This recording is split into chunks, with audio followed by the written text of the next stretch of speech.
have another question. So with change being the next normal, it actually impacts several working generations at the same time.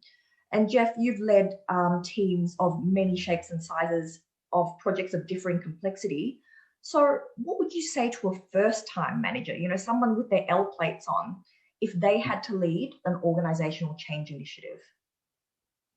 Yeah, so the first thing to recognize is that transformation of an organization is not an easy process. Mm-hmm. So there's some roadblocks, some obstacles, some learning lessons that you have to go through.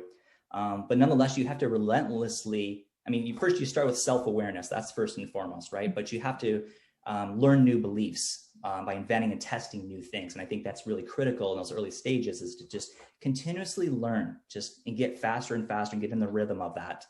When we talk about different generations, whether you're the 65-year-old baby boomer to the 45-year-old Gen X to the 25, 30-year-old millennial, right?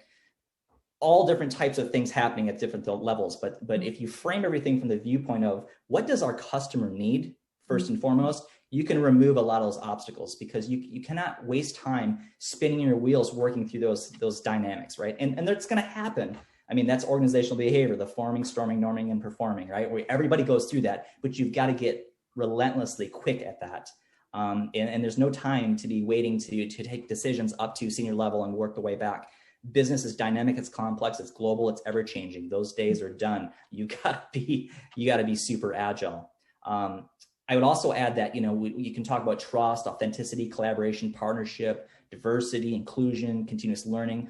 All that plays a critical role. So you've got to work through all those dynamics.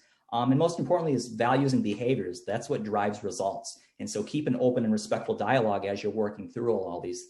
Don't be afraid, and avoid the ego. That's first and foremost, is to avoid that ego. Don't allow anybody. It's like take your org chart, flip it upside down, and everybody needs to work in unison. That's the new model, I think. You can't have this top-down approach. It just doesn't work in today's world.